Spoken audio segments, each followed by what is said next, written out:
Oh, hello. Many Magic the Gathering players ask the question, why are Shocklands so good?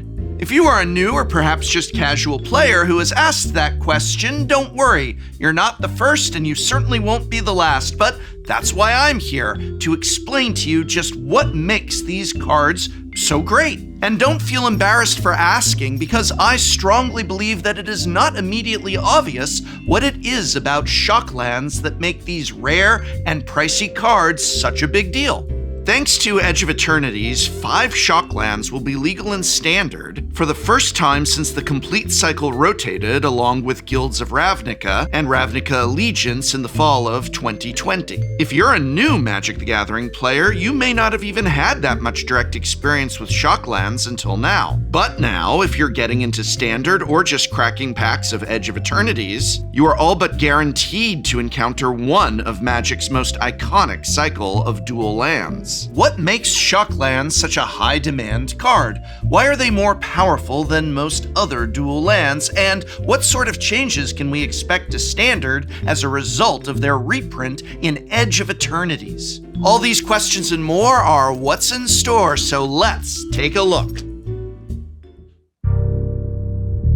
Shocklands were first introduced in Ravnica, City of Guilds, 20 years ago. These bold innovations in dual land design were the first direct homage to the original dual lands first printed in Alpha. Non-basic lands, each with 2 basic land types that could enter untapped at the cost of dealing 2 damage to you. In other words, casting a shock on yourself. The only difference between these lands and the original dual lands is that shock clause. That downside has proven to be a perfect balance for these powerful lands, allowing them to return again and again in Ravnican sets, and recently even non-Ravnica sets. In nearly every format where Shocklands are legal, they are powerful and they are played. Whether it is Modern, Pioneer, Commander, or even Standard, the only exception has been the Legacy format, where the existence of the original dual lands has mostly supplanted Shocklands in all but the rarest of exceptions. The strength of Shocklands is rooted in 3 traits. The first and most obvious is that they are dual lands. Lands are the most important card type in Magic the Gathering, as they provide the requisite resources for playing the rest of your cards. The color constraints of the spells in your deck create strain on your mana base. Ideally, you will play a land every turn for the first several turns of the game, and the lands you have in play will be sufficient for casting every spell in your hand, with a mana value equal to or lower than your total land count in play. In other words, you do not want to have 2 basic forests and a basic swamp in play, with a Liliana of the Veil in your hand. If Liliana of the Veil is in your deck, your mana base should be capable of casting her on turn 3 with regularity. But if you have both Liliana of the Veil and Scrap Shooter in your deck, you might find it difficult to consistently have access to both 1 and double black, as well as 1 and double green on turn 3. If your deck contains only basic lands, it will be virtually impossible to have access to both of these 2 mana costs. The only way to do it is by running so many lands that you're liable to flood out, or draw more lands than you have spells to cast with them. Dual lands allow you to increase the total number of color-producing sources of your various colors without increasing the total number of mana sources in your deck. A 2-color mana base with 24 lands that are all basics will be capable of producing a maximum of 24 colors. If you're running a Boros or a red-white deck, that means you can run 12 mountains and 12 plains, or 14 mountains and 10 plains, or so on and so forth. Such a mana base would be riddled with inconsistency that will hamper your ability to play a normal game of Magic the Gathering. On the other hand, if you have 24 lands in your Boros deck and 12 of them are dual lands, then your color production potential will skyrocket. A mana base with 12 dual lands and 6 of each basic land has access to a whopping 18 sources of each color, making it trivial to cast even the more color-intensive spells in your deck. This is an exceptionally powerful upgrade to a mana base. Each playset of dual lands you're able to include in your deck improves your deck's consistency by a significant margin. Most dual lands come with some form of downside in order to mitigate their power level. In most cases, this downside is entering the battlefield tapped, With tapped duels, you still get the benefit to your colored source count, but it's harder to cast your spells on curve. Entering the battlefield untapped, therefore, is a crucial trait that separates the best dual lands from the more mediocre dual lands. This is why the fast lands, or duels that enter the battlefield untapped if they're among your first 3 land drops, are such powerful lands in constructed formats. These lands have been standard legal for a couple of years now, and have improved aggressive mana bases in the format considerably. These lands are great in these fast decks that want to play the board quickly, but are not great in slower, controlling decks with more expensive, high-impact cards that you want to cast on turns 4, 5, and beyond. Conversely, the slow lands from the most recent pair of Innistrad sets were absolutely fantastic in these slower decks full of bigger spells, and a lot weaker in aggressive decks. Since these lands rotated out of standard, they've left a void in their wake that slower, more controlling decks have struggled to fill. Shocklands, in contrast, are fantastic in both slow and fast decks, as they are conditionally untapped regardless of whether it's turn 1 or turn 8. If you need Shocklands to enter untapped and you have a couple spare life to pay, these lands are reliable, immediate sources of both of their colors of mana. If you don't need the mana these lands provide immediately, such as on turn 1 when you don't have a turn 1 drop to cast, you can just play them tapped with no drawback. 2 life is not an insignificant life total to pay for the privilege of an untapped dual land, but it's also not so expensive as to harm your chances of victory considerably. It's rare, for instance, for a player to win a close game of Magic at 2 or even 1 life. I mean, it does happen, but most of the time the margins of victory are wide enough that spending a couple of life points on a land is not a huge drawback, especially relative to the upside of having that key untapped source of 2 colors of mana. Of course, the drawback of shocking yourself to get untapped mana compounds the more times you have to do it. If you draw 2 shock lands, you might be fine shocking yourself twice. If you draw 3 shock lands, you start to get a bit more into the danger zone. Beyond 3, well, I hope very much you aren't playing against a burn deck. The other tension with Shocklands is having to make the choice up front about whether to shock yourself. Say you have a Torch the Tower in your hand on turn 1 and a Sacred Foundry to play as your land for the turn. Do you shock your Sacred Foundry to have it enter untapped, giving you the option of casting a Torch the Tower on your opponent's turn? Or do you save the life, play the Foundry tapped, and deny yourself the option of casting the instant speed Torch the Tower if your opponent plays a creature? If you do choose to shock yourself and bring your Sacred Foundry in untapped, and then you don't cast a spell with it right away, you might be leaking the information that you have a removal spell to cast on your opponent's turn. They may then choose not to cast their 2-mana creature into that removal spell to make you waste your mana. Of course, maybe you didn't have a torch to cast. You just chose to shock yourself to bluff your opponent into thinking you had that removal spell, which might make them play suboptimally by saving their creature for a later turn. These are intermediate questions and decisions that Shocklands create that also speak to their power level. Generally speaking, the more options you have in Magic, the better, as having more options gives you more flexibility to outplay your opponent. Shocklands are therefore a class of card that benefits players with more experience, though these skills of how to maximize them are accessible for any player to learn if they wish.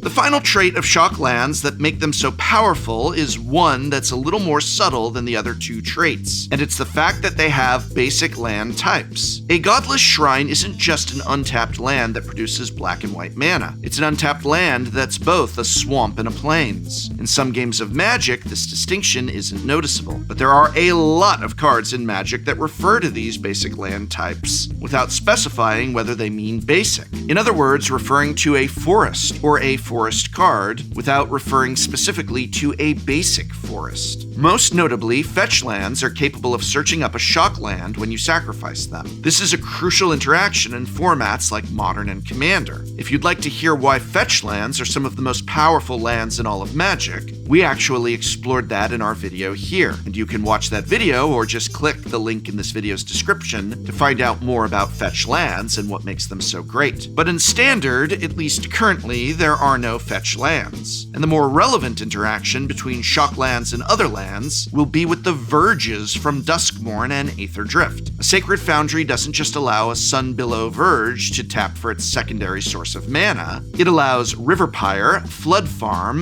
Bleachbone, Blazemire, Hushwood, and Thornspire Verges to tap for their secondary color source as well. Similarly, the rare land cycle from Tarkir Dragonstorm that requires you to have a land of one of two stated basic lands in play in order for them to enter untapped also recognizes the land types on Shocklands. A Sacred Foundry, therefore, allows for Quarry Mountain Monastery, Dalkovan Encampment, Great Arashin City, and Mistrise Village to all enter untapped. Cards with land cycling can search up a breeding pool or a watery grave. Cards like Illuge or Tempest Djinn count blue Shocklands towards their total island count. And while it is rotating with the introduction of Shocklands, Lay Down Arms counts Sacred Foundry and Godless Shrine towards your plains count. And if we look in older formats, you can use a card like, say, Nature's Lore to tutor up a Shockland that's a forest. Having a basic land type is one of the two reasons the Surveil lands from the otherwise disappointing Murders at Karlov Manor are such a significant improvement on the Temple lands from Theros block.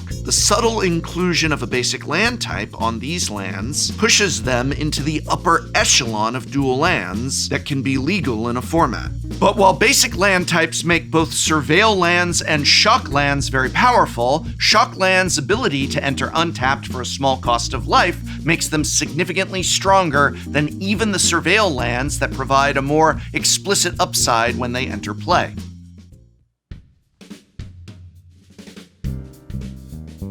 The improvement that Shocklands will make on standard mana bases cannot be overstated, but even more important to note than simply the benefit they provide is the secondary impact these lands' legality will have on the format. Right off the bat, two-color decks that have access to a legal Shockland will immediately have better mana bases than two-color decks that don't. There are only 5 Shocklands in Edge of Eternities: Stomping Ground, Watery Grave, Sacred Foundry, Godless Shrine, and Breeding Pool. Note that these are not just the ally color or the enemy color lands. Stomping Ground and Watery Grave are ally color shocks, while the other 3 are enemy color. This is how Shocklands have always been introduced, by the way. The last time Shocklands were in Standard, Steam Vents, Watery Grave, Overgrown Tomb, Sacred Foundry, and Temple Garden were the first 5 made legal in Guilds of Ravnica. The mana in Standard last time that shocks were legal was really good. 3-color decks were quite common, with decks like Jeskai or Esper Control, Bant or Sultai Midrange, and Temur Reclamation establishing themselves as among the best decks in the format. The Shocklands in that Standard format were accompanied by check lands, which require one of 2 specific basic land types in play in order to enter untapped. This time around, we don't have those check lands, but we do have lands that are even better: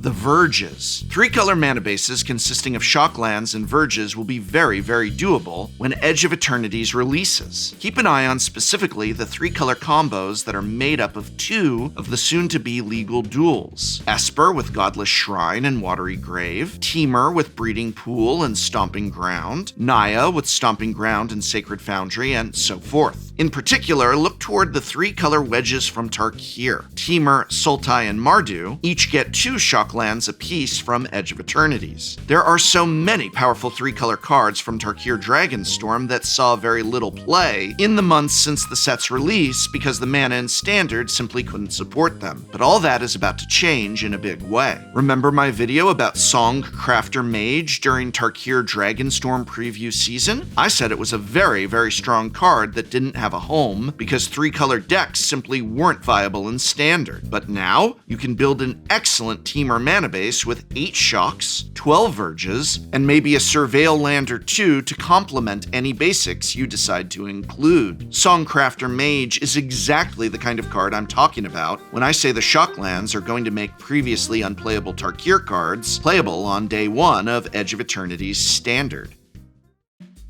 I, for one, am incredibly excited to see what Shocklands will do to the current Standard format.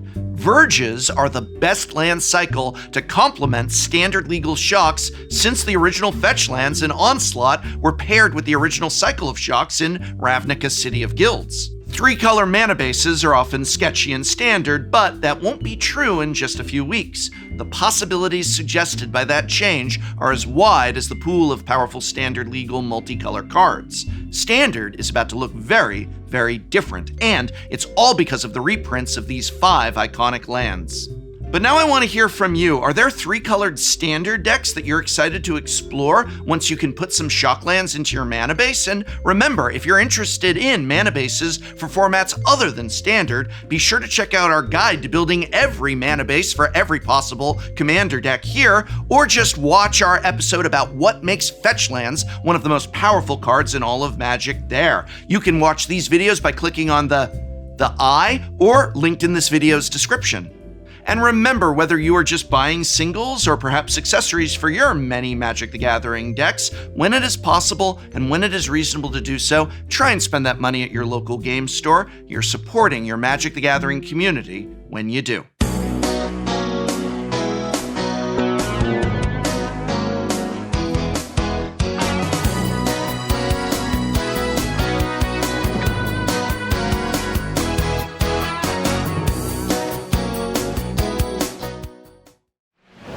Next time on Shuffle Up and Play. Today, I have brought in CEDH players, but we've built casual decks. I told you bracket 1.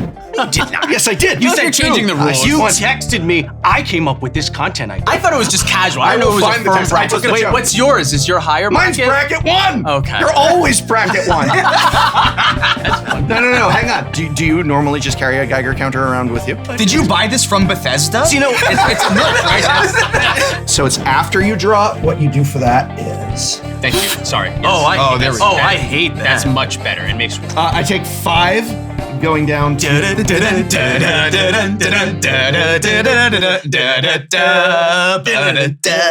don't know what this is. What are you doing? It's the tune Take 5. It's a jazz standard. You got Brubecked.